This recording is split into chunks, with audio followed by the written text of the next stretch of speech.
Okay, I am going to start. So last time already we have discussed regarding the scrotal septars, the undescended testis and the ectopic testis, and today we will start with the remaining part. So among that, one of the pathological conditions in the testis is torsion of the testis. So what is torsion of the testis? Testicular torsion is a condition whereby the testicle twists in such a way that its blood supply becomes compromised. So normally, whatever position of the testis, that is twisted, and usually this twisting is from inside to the outside. So in case of left testis, the twisting occurs from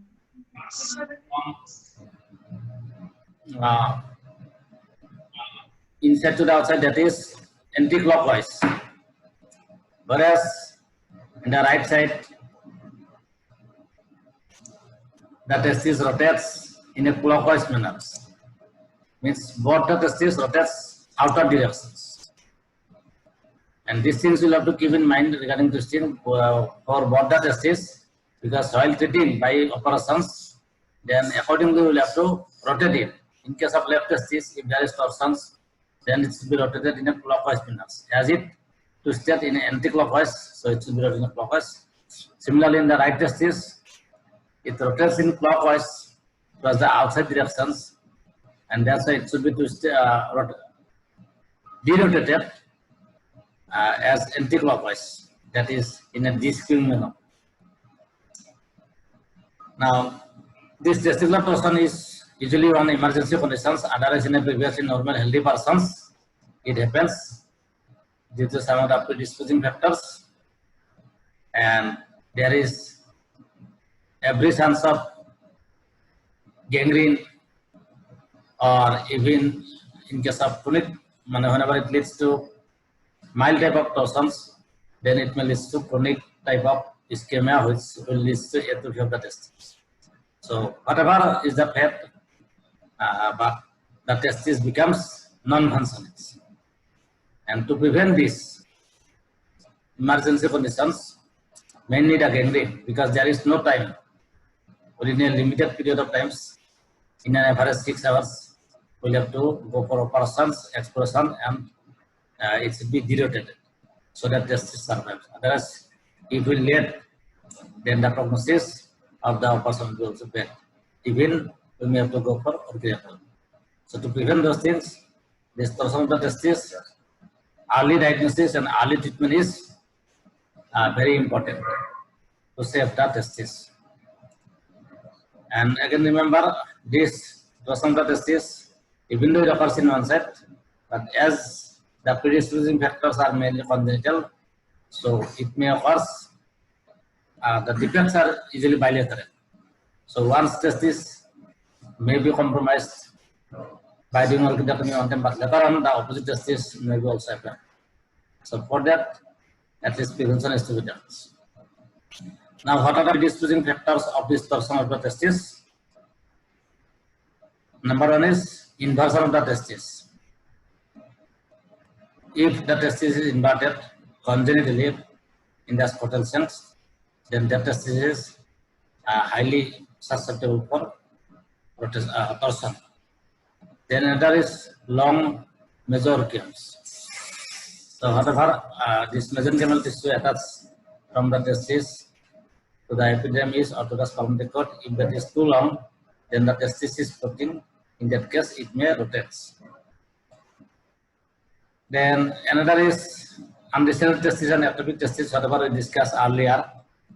So in those testis are also, as a part of complications, it may develop torsions. Then high investment of tunica vaginalis. If the tunica vaginalis is attached in the higher part, just above the testis into the spermatic cord, then also it may rotate. Then a voluminous tunica vaginalis, if the tunica vaginalis volume is more, high investment as well as high volume. That may also lead to torsion of the testis. Then injury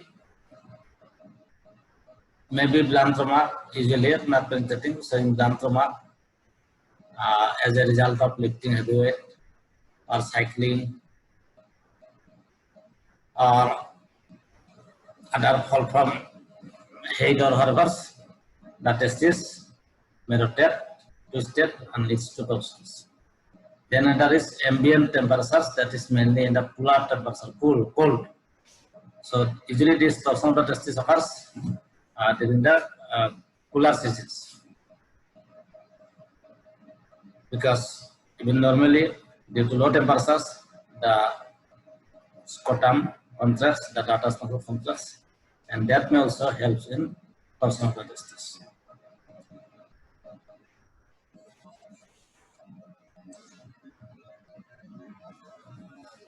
So what is the initiating factors? So initiating factor is, main initiating factor is spasm of the cremaster muscle, which is occurs in the spermatic cord, or it is a layer of spermatic cord, covering of the spermatic cords. So this is a muscle, nothing but the contraction of the internal muscles. So if this muscle contracts, then the testis is pulled up and it rotates from inside to the outer directions. So this spasm occurs during straining or exercise or then lifting heavy weight and even during coitus, that is intercourse. Then other than these factors, sometimes it may also occur during sleep without any strain or without any evidence of spasm of the cremaster muscles. So in that case, the initiating factor may be different, which may be due to any congenital illness like this long major gaps or high investment of your tunica vagiнаlis, or even inversion of the testis. So all those congenital anomaly may lead to your torsions even without straining or without spasm of the cremaster muscles. Next, what is the pathology occurs during this torsion whenever there is twisting of the spermatic cord occurs? So during these torsions, there is vascular occlusions, mainly arterial hepatitis, which leads to edema of the testis and the cord up to the point of occlusions. Whenever there is twisting, then at a point of the spermatic cord, there is occlusion occurs. The blood vessels also twisted. Initial stage, the arterial supply will be occluded, so there will be lack of blood supply. But at the same time, venous drainage will be also obstructed. So as a result of venous drainage occlusions and lymphatic drainage occlusions, there will be edema of the testis, because lymphatics forever runs through the spermatic cord, that will be obstructed. So that will lead to edema of the testis as well as edema of the cord to the point of occlusions. And once there is complete lack of blood supply, then it will lead to gradually leads to gangrene of the testis as well as epididymis, and even that point of spermatic cord below the point of occlusions. Now, this duration of torsion outcome, if operation is delayed, then testicular atrophy occurs. So it depends actually. Whenever patient is having onset of severe pain with the suspicion of testicular torsions on clinical grounds, if possible, we should proper investigations, mainly sonography, that is colored of blood, sonography to see the vascularity of the testis. So if that is decreasing or diminished blood supply to the testis, in that case, we should not delay for the treatment. It should be operated as early as possible. Because even without torsons, if you do explorations and examine the testes, it will not harmful to the for the testes. But by doing late of the operations, it may lead to gangrene. So usually, as per books, it varies the time periods, and the golden period is up to 6 hours. So within 6 hours of onset of pain or torsons, a person, if performed, the testis can be saved by derotating the torsons. And in some cases, we may delay even up to 10 hours, 12 hours. Then also there is chance of viability, but chance of gangrene is small. So similarly, maximum up to 48 hours. It is written that testis may survive if torsion is minimal. But after 48 hours, patients may not have gangrene, but testis becomes atrophy due to diminished blood. But once there is complete lack of blood supply, then the testis suffers from gangrene. Then on explorations, if requires, we have to do for orchidectomy. So main two things that may occur in the torsion, that is, one is gangrene in the immediate period due to complete obstruction of the blood supply, and the other is atrophy if there is diminished blood supply, but testis are surviving to some extent, but due to decreased blood supply, decreased oxygen, the testis blood becomes atrophy, or ultimately testis become even small, or even it is diminished size, just like disappear. That happens in many patients whenever come to the hospitals, because they are not coming to the hospital during the pain. They are thinking to be other causes, or using the medicine. And by this time, testis suffers from pain. Now, what are the clinical features of torsional blood testis? So, usually, these torsional testis may occur at any age. Most common age is 10 to 25 years. Young age, it may occur in the infant also. Even it may occur in the intra-natal periods. And those infant after birth, they are not having amniocentesis, they may have atrophy of the testis, which may be intraperitoneal or even diagonal. So it may occur at any age, but most common period is 10 to 25 years. So this is the most vulnerable period. Then it does hide as the predisposing factor, which is congenital mainly, is common to bilateral sites, but affection may occur in one side, and that's why the side, there is no such prediction that it may is more common the right side or it is in the left side. It may occur in any side equally. So today one test is there may be torsons, then that side is having every chance of torsion of the testis in the opposite testis lateral. And that's why whenever a person is done, or even patient may come to left with the history suggestive of torsons, already right testis is atrophy. In that case, preferably even we should go for a person in the left side, and the testis should be fixed with the tunica vaginalistis, the invision vaginalistis, or with the median nappy, so that torsion doesn't occur. Because one torsion occurs, if that testis is also atrophied, or necrosis occurs, gangrene occurs, then ultimately we'll have infertility. Next, family history is not so common, but in 5% cases, it is found. They are having previous family members suffering the torsional blood testis. Then, what is the symptoms of torsional blood testis for which a patient is coming to us? So, number one is pain. Most common symptom of torsional blood testis is pain. So, this pain is sudden onset and severe intensity in the scrotum, right side or left sides, and this pain usually radiates towards the lower abdomen. And if right testis is torsion, then pain may radiate to the right lower abdomen, mimicking to be a case of appendicitis. So in that case, patient may have severe pain in the right lower abdominal right flap fossa, which we may think to be appendicitis. But if patient gives history of pain in the scrotum also at the same time, then scrotum should be examined. Otherwise, just pain in the right flap fossa, diagnosed to be a case of appendicitis and wait for appendicectomy is not enough, or it will be harmful. That's why scrotal examinations in any pain abdomen is must. And this is continuous in nature also. And whatever pain occurs,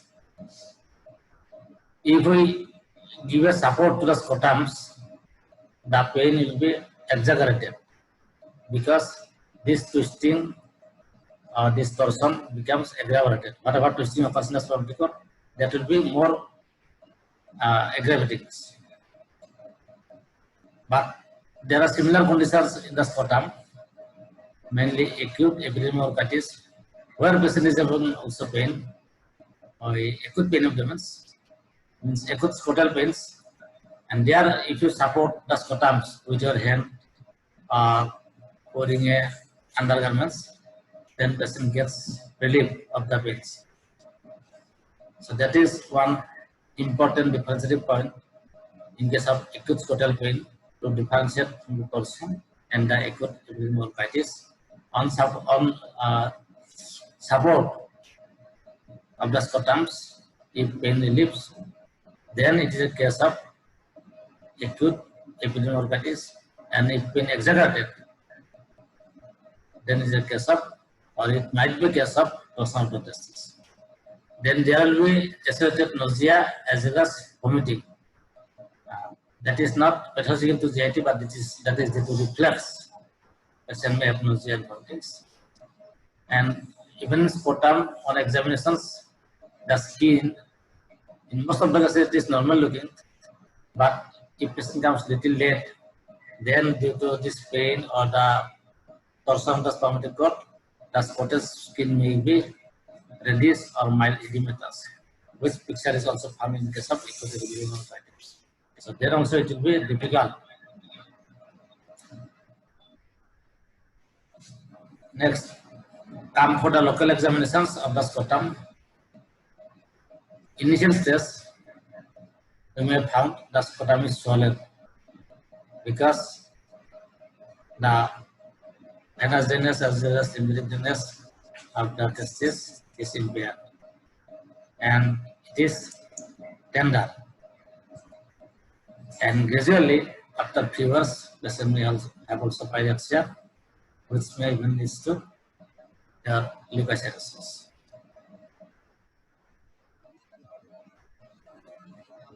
The differential diagnosis already I have told or discussed. That is, number one is acute epidermolysis.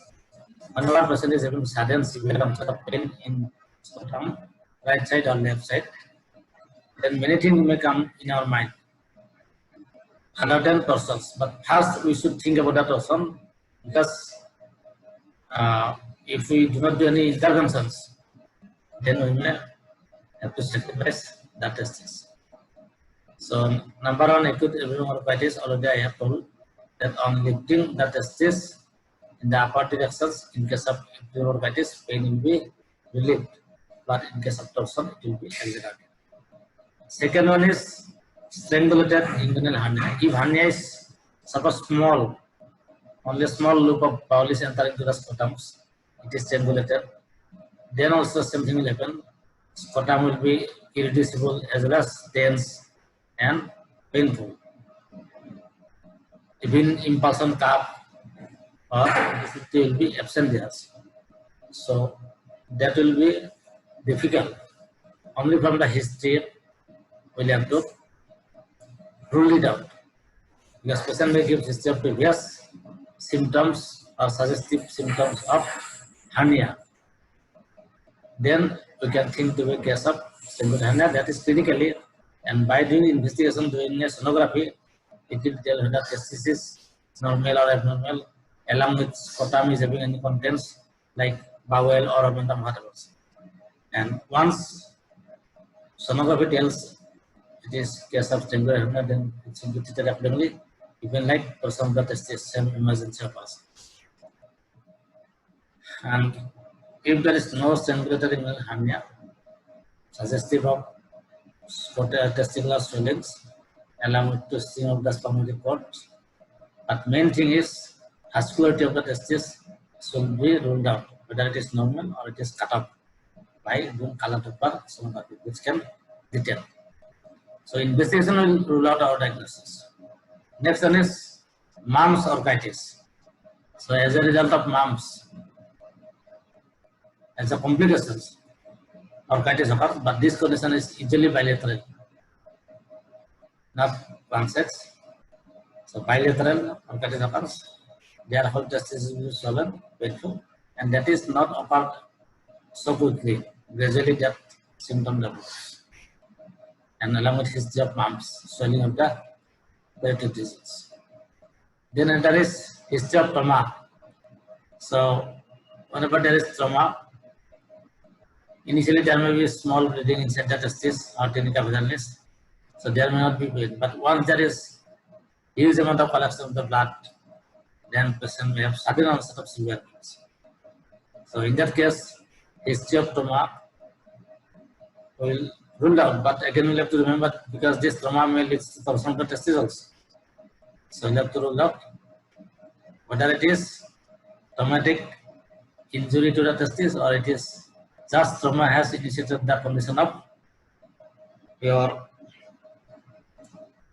condition like torsions. Then another is torsion of the testicular appendage. So the testis, which is having testicular appendage, if it is too long, then it may become torsions. Just like appendix of the cecum, appendages of the testis may be there, and that may be twisted and leads to torsions. So that is not dangerous like torsion of the spermatic cords. So in that case, even after opening, if we found that testis is normal, there is no torsion in the spermatic cords. The appendages in the surface of the testis is too long and it is gangrenous, then that can be ligated and exist easily. Then another condition is idiopathic scrotal edema, where patient may have onset of pain and scrotum may be edematous. And that condition is also not unilateral, occurs bilaterally. And there will be pain and edema of the skin will be prominent. And that is idiopathic, as such there is no any conditions. And treatment investigations already have told. After doing the physical examinations, taking the history examinations, on clinical grounds, we will suspect it to be a case of torsion of the testis, but it should be confirmed by doing the blood ultrasound. Mainly to see the vascularity of the testis. So once it is a diagnosed case of torsion of the testis, then emergency expulsion of the scrotum should be done, and the rotation of the testis. Already in the beginning I told that left testis should be rotated in a clockwise manner and right testis should be rotated in an anti-clockwise manner. And after derotating the testis,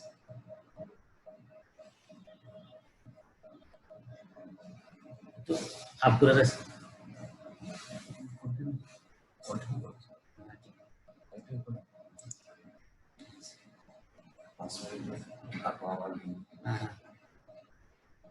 rotation of the testis,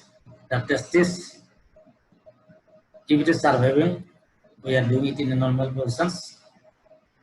Testis should be fixed with the tunica albuginea and tunica vaginalis, so that it doesn't rotate.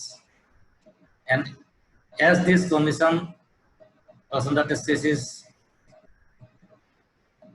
whatever cause is usually congenital and defects is usually bilateral, and that's why, if possible, the opposite testis should be also exposed and that should be also fixed, so that later on we can save the testis by preventing the torsions. And if there is gangrene intraoperatively, testis is not having possibility, then we should remove it by doing orchidectomy. If we do not go for orchidectomy, there may be chance of infection that may lead to abscess and ultimately non-healing conditions may occur. So orchiectomy is must in case of young girls. And if testis is surviving but gradually atrophies and we are doing operation in the late period after 3 days, 4 days, then at this same procedures, dilatation and fixation of the testis with the tunica albuginea and preservatives. So this finishes the torsion of the testis, and next will be your another total conditions, that is varicosis. Varicosis means varicosity of the veins of the spermatic cord. The veins become dilated, it is not dilated, dilated, elongated and tortuous. So before understanding the varicocele, the surgical anatomy of the veins of the scrotum, many testes and the spermatic cord should be understood, or you should know it. So there are 3 sets of veins, surgical anatomy. One set is veins draining the testis and epididymis, and the other set is veins accompanying the vas deferens, and the other group is veins accompanying the cremasteric muscles. But here, most commonly, this varicocele occurs, or surgically important is veins draining the testis and epididymis, because which is ultimately called as testicular vein, most proximally.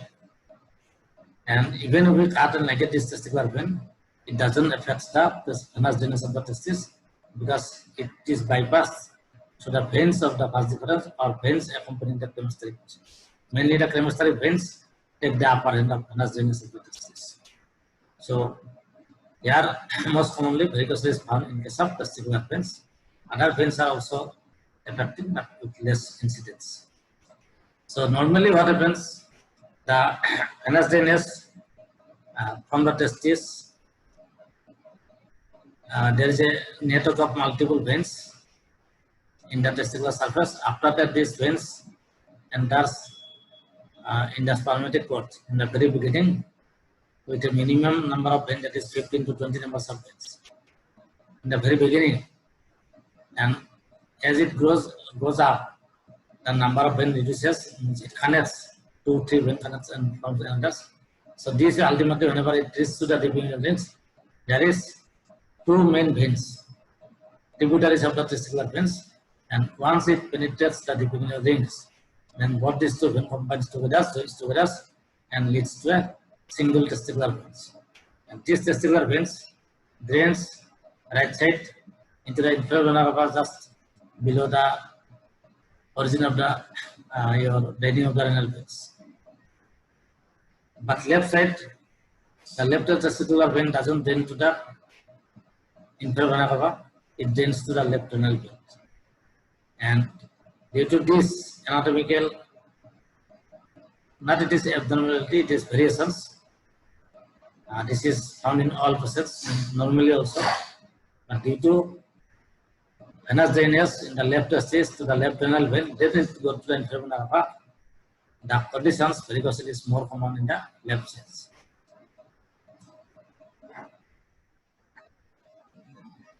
Now, what are the causes of varicose veins? So most common is idiopathic. Exact cause of the varicose vein is not known.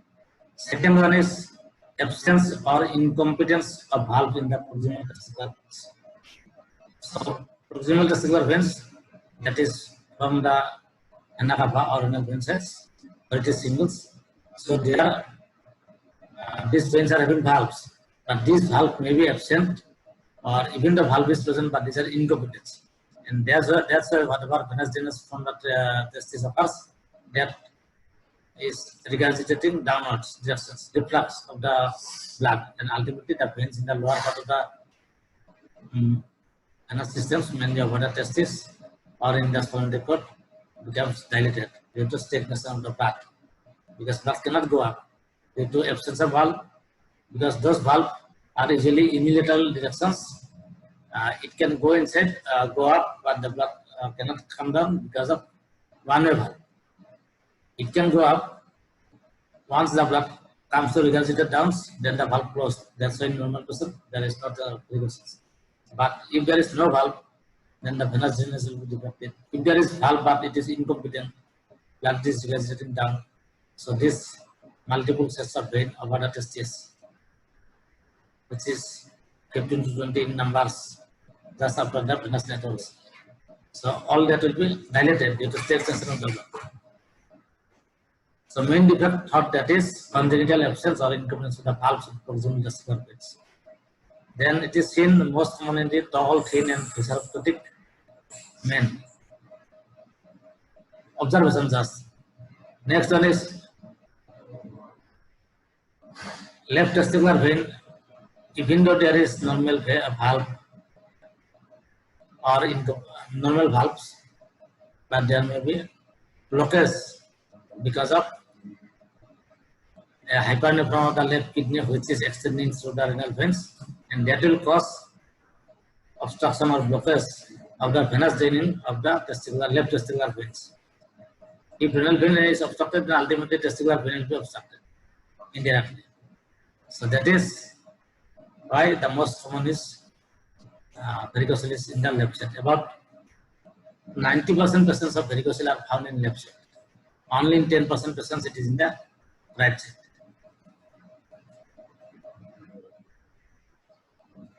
And next one is your varicocele and spermatogenesis. Suppose you just remember it may be idiopathic, there may be absence or incompetence valve in the proximal testicular veins found in tall thin persons. And another important is venous drainage in the left side, which is draining to the left renal veins. Because of hypernephron or whatever, even thrombus or clot in the renal veins, may cause obstructions. So any defect in the kidney may be reflected to the left testicular veins. Ultimately, venous drainage will be obstructed. Now, varicocele and spermatogenesis. Because it occurs in the young adults, patient may have normal testes, but if there is presence of varicocele, is there any relation with fertility? Spermatogenesis. And what happens? Previous class already discussed that for normal spermatogenesis process, the temperature of the testes should be lower than the normal body temperatures. And normally, total temperature is 1 degree centigrade less than the normal body temperature. So this is the environment of normal spermatogenesis process in the low temperatures. But if there is varicocele in one side of the scrotums, so due to presence of blood, so ultimately the body temperature may be reflected in the scrotums, and it seriously depresses the spermatogenesis. So main thing is just remember, whenever there is presence of varicocele, huge varicoceles, patient is in the young age, even not married. Hello? Okay, we are going to start the remaining parts. So in varicocele, spermatogenesis may be affected or affected. That's why once in a diagnosed case with symptomatic or his varicocele, it should be operated at least to prevent the damage of the spermatogenesis process. Now, clinical features of varicocele, it is more common in the young adults and usually symptomless in most of the patients. But there may be a vague and raging discomfort, and another patient's fertility may be affected because of defective spermatogenesis, because of varicocele, because of high temperature of the scrotums. Then on examination, patient should be examined in standing postures, and scrotum on the affected side hangs lower because of dilated veins, because of mass, the scrotum hangs lower, and it feels like a bag of worms on a palpations. And on Langdon postures, the varicocele reduces gradually, and that's why it should be examined in a standing position.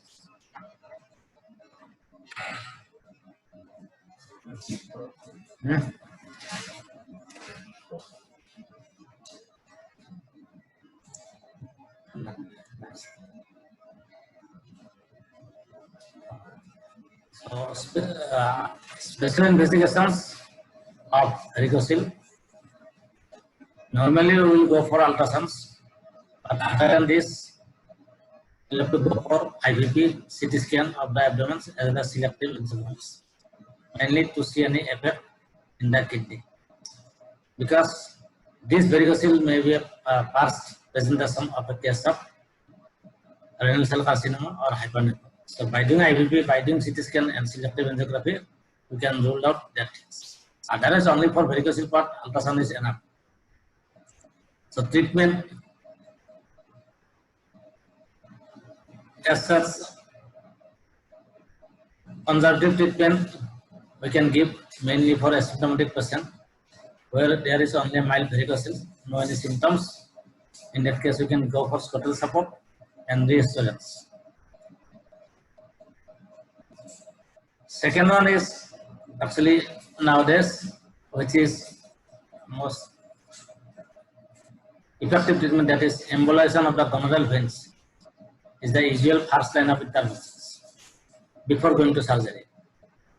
But if this facility is not available, like our setup, we'll have to go for operative treatment, and it is indicated when varicocele is painful and worrying the patient in spite of conservative management, and varicocele is so big to disturb the patient, when the testis hangs unnecessarily low, and when varicocele contributes to subfertility, and when this condition makes one medically unfit for any job. In that case, we'll have to go for operations. So operations, the main aim is ligation of the testicular veins.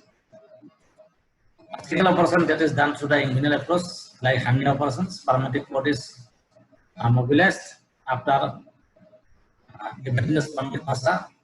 The main spermatic cord is taken up, and testicular veins should be separated from the other structures like vas deferens, testicular artery, or nerves, and it should be separated from the spermatic cords in these inguinals. And usually there is two veins already in the anatomy I told, and these two veins should be clamped apart in two sides of about 2 inches apart, and after that the segment of this vein should be removed, divided and removed, and it should be ligated. Now after ligating both to end, again it should be approximated to, towards above the end, so that testis doesn't hang.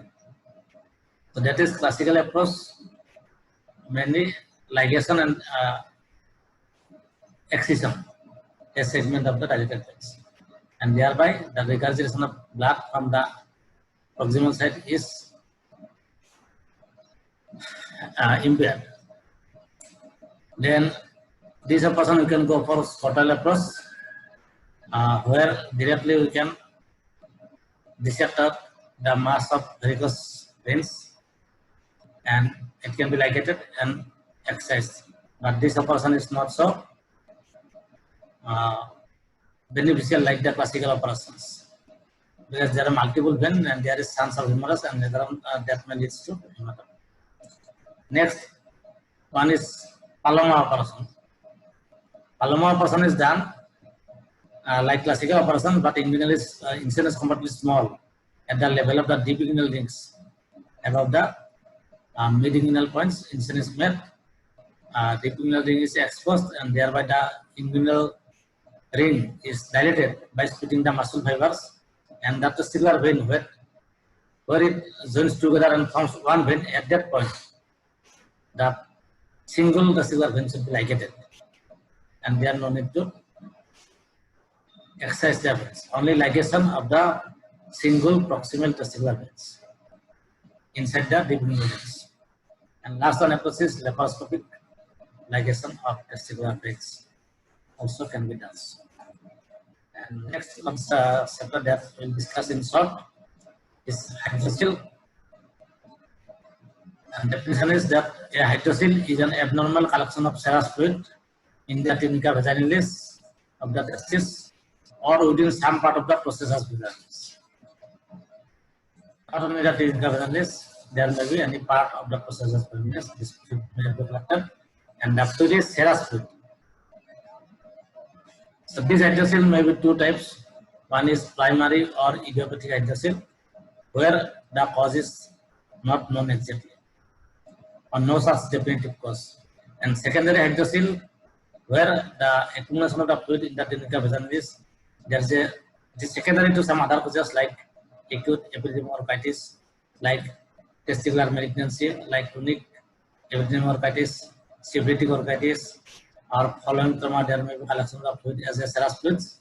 So all those are secondary hydrocele, and their character is also different. Usually secondary hydrocele are comparatively small and lax, and that is tender also, but this primary hydrocele is non-tender also.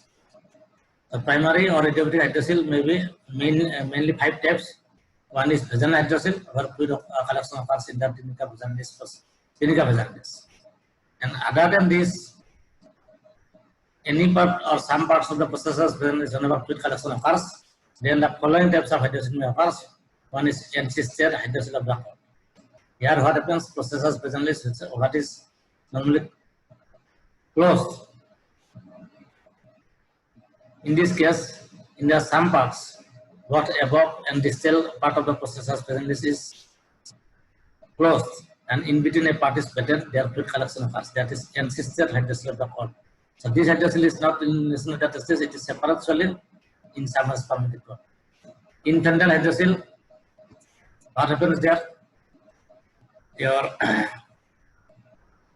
hydrocele processus vaginalis is present, and it is obstructed or it is closed at the level of the abdominal ribs. And so this whole process of there is collection of fluids. Then congenital hydrocele, it is like congenital hernia. The patent processus vaginalis is present up to the testis, and fluid is present throughout this. And here the proximal part is connected to the pregnant cavity. That is congenital hydrocele. So in this case, treatment is like congenital hernia, only herniotomy is enough, so that there is no more communication with the peritoneal sac. Next, funicular hydrocele. It is opposite to the infantile hydrocele. Here, the processus vaginalis is fused or closed just above the testis. It is just like congenital hydrocele. Then there are some rare hydrocele like hydrocele of the canal of nerve, which occurs in the female, mainly around the arm ligament, which is attached to the pubic symphysis, and that is pubic tuberculosis. Then hydrocele of the hernial sacs, even in adult, normal patient with hernial sac, but there is fluid, so that is hydrocele of the hernial sac. Then another is hydrocele in bicep. Sometimes this congenital variety of hydrocele may have two sacs, where it may be obliterated in a middle part as a result of the two hydrocele sacs are there. That is hydrocele and bisecs. Now we'll have to discuss mainly about the vaginal hydrocele, which is abnormal accumulation of the serous fluid within the tunica vaginalis. And etiology is here mainly 4. One is defective absorption of hydrocele fluid from the tunica vaginalis. Defective absorption. Second is excessive production of fluid within the tunica vaginalis. Third one is interference with drainage of fluid by the lymphatic vessels of the cord. And there may be some connection with the peritoneal cavity and in the congenital variety. Like congenital variety, whatever fluid occurs, that fluid comes from the peritoneal cavity. What is the composition of this hydrocele fluid? It is amber in colors. Specific gravity is 1.02 to 1.024, and it contains inorganic salt, 6% albumin, and some fibrinogen and cholesterol and tyrosine crystals. The presence of fibrinogen, the hydrocele fluids, when come in contact with that, it may cause harm. So sometimes patient is having primary hydrocele, but along with that, lymphoma or whatever, this fluid becomes clotted and it may be hard. Clinical features is your mainly vaginal hydrocele occurs in the Middle East, tropical country. Symptoms, there is gradual increase in size of the swelling of the scrotums. Patient is having mainly discomfort, a dragging type of pains.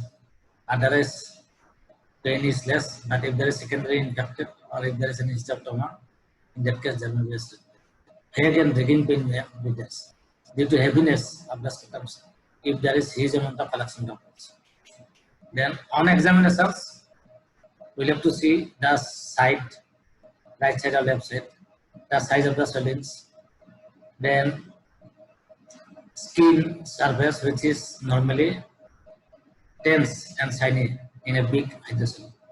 But in case of big hernia, even skin is normal contours. Then any color changes normally should not present there unless there is any underlying pathology. But important thing is on a fluctuation test, which is easily present in case of hydrocele. Then your tense illumination test, if it is pure hydrocele with serous fluid, it is transparent. So tense illumination test, whenever light is passed through the scrotal swelling, then it can be seen with the help of a cylindrical structures, or even light can be spread to this. But if there is any secondary infections or if there is presence of blood, then this test may be negative. But otherwise, fluctuation test should be positive and tense illumination test should be positive. And important negative finding also, reducibility test, it should not be reducible, as well as there should not be any impulsion comes. And another important finding, mainly in case of vaginal hydrocele, is getting above the swellings. So whenever you palpate in the above the swellings, you can feel only the spermatic cord, not the other swellings. But if along with spermatic cord, you can feel the some swellings, then it may not be a case of vaginal hydrocele. In case of children, in a case of congenital hydrocele, of course, getting of the swelling is not possible. Or in case of hernia. Then investigations, mainly scrotal ultrasound, will help us regarding collection of fluid in the scrotal sac. Now, differential diagnosis, inguinal hernia, we have to differentiate the clinical hematocele from the history, pyocele from the symptoms like pain, fever, temperature, all those things. Then chylocele with other features of pyelonesis. Then pyelonesis in the scrotum may be present. Then cysts in relation to the epidermis, like epidermal cysts, or it may be a spermatocyst. So that may also come with differential diagnosis of the vaginal hydrocele. Then ancestral hydrocele of the cord is also differential diagnosis of vaginal hydrocele. Because among the primary hydrocele, we are discussing the main common variety which is found in neonatal, that is primary vaginal hydrocele. Then tumors of the testis, testicular tumors, teratoma or seminoma, may have come as differential diagnosis with the vaginal hydrocele. Now, what are the complications of hydrocele? Complications are infections, atrophy of the testis, rupture, hematocele, hernia of the hydrocele sac. This hydrocele sac, if it is tense, then it may herniate through the dartos muscles and it may remain in the subcutaneous form. Then calcification of the sac also occurs. The treatment of hydrocele is mainly operation. It is a definite choice of treatment, and there are different types of operations. That is Zebulas method of evaluation of the sac. So where after exploration of the hernia hydrocele sac, after utilization about the tunica vaginalis, the fluid is being evacuated, and this tunica vaginalis is everted, and it is stitched surrounding the testis. That is called Zebulas method of evacuation of the sac, usually done for small hydrocele or medium size. And Lord's procedure of excision of the set, mainly for a big hydration set, where we may have to exercise a part of the set if it is too big, because if we invert it, there will be a redundant part. And that's why to some extent, this hernial set may be excised, then it may be inverted or it may be plicated. That is Lord's procedure. Whenever we excise and plicate, then simply we can excise the set and we can do the hemostasis and repair the edges. Then subtotal excisions, same things. Total this tunica vaginal set should be excised as much as possible near the testis, and it doesn't recursive version, only hemostasis is important things. So these are the inversion of the set, Zebulus method, excision of the set, plication, Lord's procedure, excision of the set simply, then subtotal excisions. All these are the ideal method of doing hernial operations to prevent recurrence. But whenever there is any chance of abscess or huge hematocele, in that case, simple drainage of the pus or hematocele we can do, and thereby the size is reduced. But in case of very old patient who is not going to survive more times, as well as patient is not fit for general anesthesia, spinal anesthesia, even though it is done on the local anesthesia, it can be done, which may be discomfort for the patients. These are first. In that case, we can do two methods. That is, one is tapping of the fluid, but it repeats within a few weeks. There is again recurrence of the hydrocele. But thereby, doing the tapping, we can give rest to the patient for a time being. Similarly, injection sclerosant, tetracycline or quinine hydrochloride, we can inject after tapping the fluid, and that later on leads to fibrosis of the hydrocele set, and thereby prevents other complications.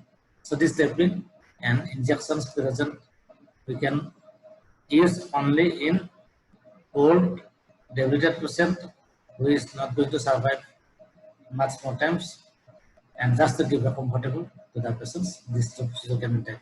But otherwise, if you are asked in exams, the main method is to tell either Zebulus or the Lord's procedures.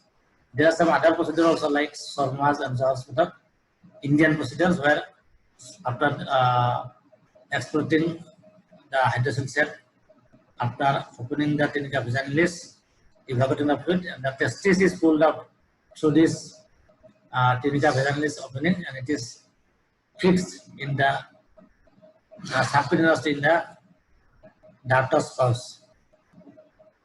and thereby testis is not going up, and tunica vaginalis is everted but not repaired, only it is kept in the your subdartal pouch.